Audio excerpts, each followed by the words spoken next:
I came across an article actually on BBC News this week, and then I saw the people involved in the article on a breakfast show last Saturday, November the 22nd. The article was about two lads, essentially, kind of early 20s, Ben Ogden and Matthew Payne. And they had both suffered with their mental health in lockdown, which is something that so many people have found: the isolation, the insecurity, the not knowing.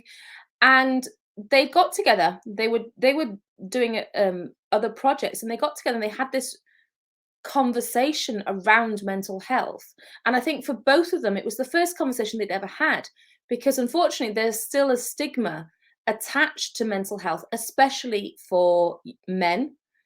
And that needs to change. That really needs to change, because the amount of incidences where men are taking their own lives due to depression, anxiety, stress, and having suicidal thoughts in general would be so much eased if we got people to talk, and men especially to talk.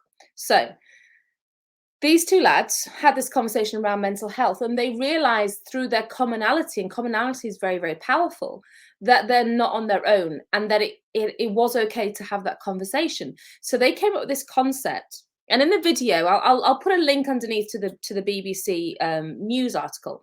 But in the video, it's Ben especially that's talking about. He's standing in Leeds train station with a very, very simple sign. And the sign says, "My name is Ben." And he's just holding it up, and he says, "My name is Ben, and I get depressed sometimes. Hashtag it's okay to talk." And the more we can perpetuate this concept of it's okay to talk, it's okay for everyone to own their emotions. You're entitled to every single emotion you have. It's just a question of, what do we then do with those emotions? How do we, if we can understand that we are coming along to make ourselves feel better, we are the only ones that can make our mental health be on the road to recovery. We can get guidance, we can get support, we can learn advice, tips, tricks, we can have a coach, we can have a counselor. There's lots of professionals out there like myself who can show you the way. But at the end of the day, you are the one that's coming to rescue. You are your own knight in shining armor that's going to make it better.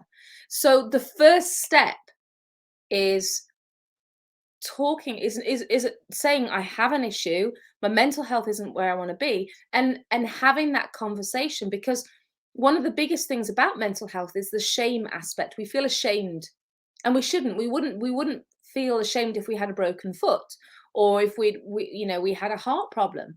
And mental health issues are no different. There's something that's gone wrong, and you need help to fix it. Okay. And the way that we reduce shame, first and foremost, is to wrap words around it. Shame loves the dark. Shame loves secrets. Shame loves to be kept away. It's a bit like gremlins. It grows in the dark. But when you bring it out into the sunshine, you wrap words around it, you make it light and airy, it doesn't have power over you anymore.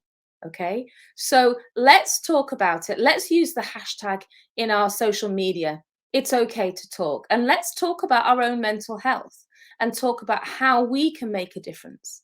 Okay? Take care, and I'll speak to you soon. Bye.